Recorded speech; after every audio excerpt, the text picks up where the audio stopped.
Everyone should know what a billion-dollar company values. And a different way to show you this is by giving you a glimpse into my graduate portfolio that got me a job with the #1 architecture firm in the world. Even if you're not an architect, these ideas can still apply because it'll give you a glimpse into what they value and what they're investing in. I would show you the types of projects I'm working on in real life now. Most of those real projects I'm working on are confidential. So the best I can do right now is show you this portfolio to give you a glimpse into the future ambitions some of these companies are working on. I plan on posting more content like this, so if you want to follow along, definitely feel free to subscribe and follow me on any other platforms.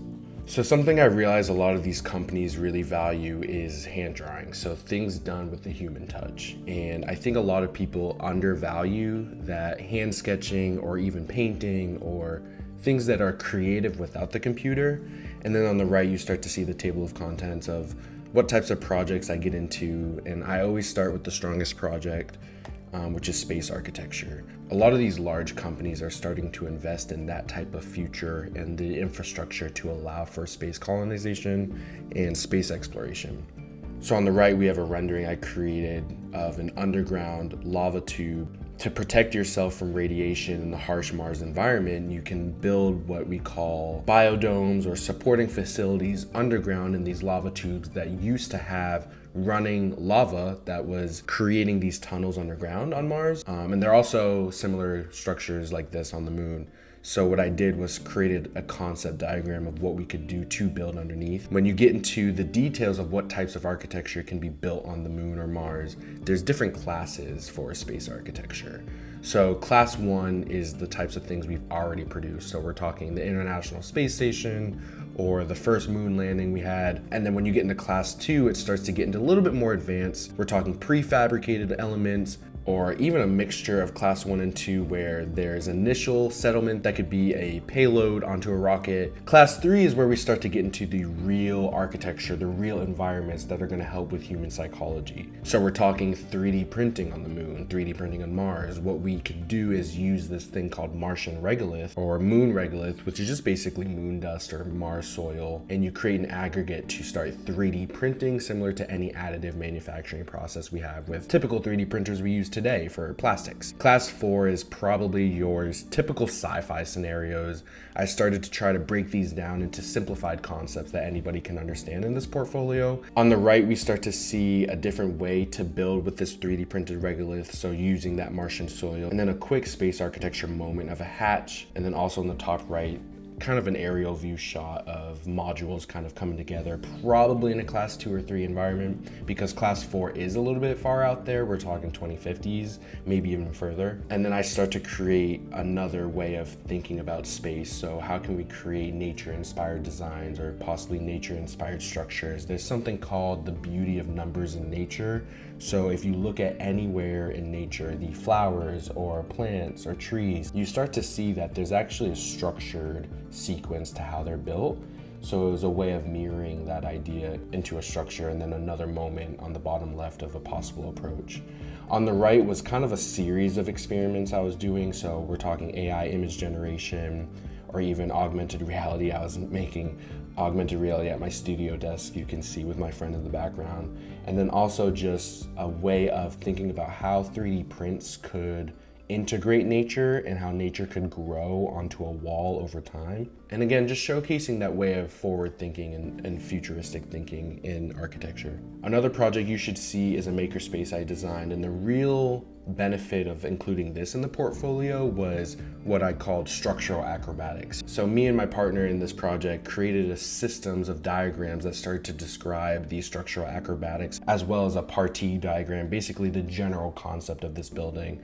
For example, in the bottom left, you can see the greenery being a major aspect for this walkway, and the yellow was this monumental approach. On the right, you start to see these structural acrobatics take place, as well as one of my buddy's renderings to really encapsulate these concepts into real forms.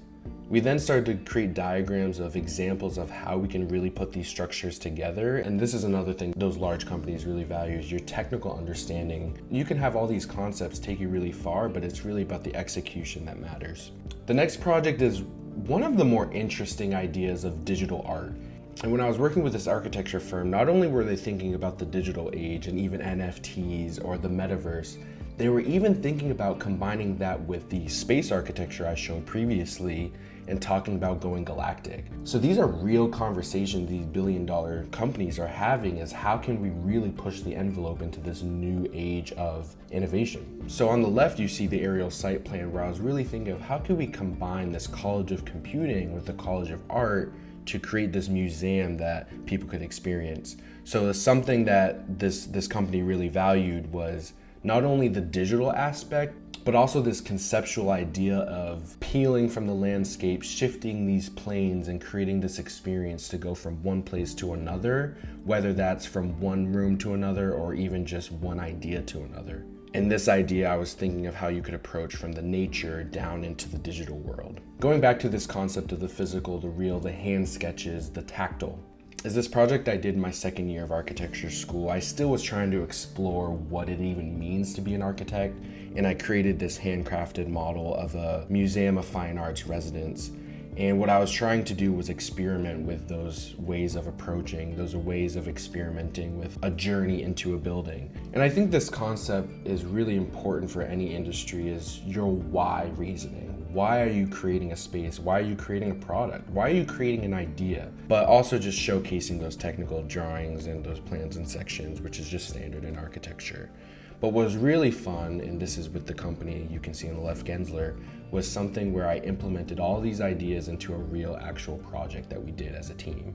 So what I want to leave you with is a new idea that is forming, is hot and cold media. You know, you can have media or ideas that are right in your face, flashy renderings, flashy pictures of a real image, versus cold media where you have your own way of projecting your own meaning into a project.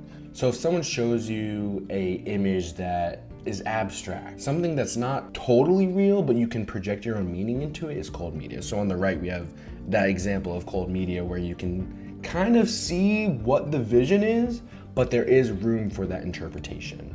So we have, activities we were starting to create for this Boys and Girls Club.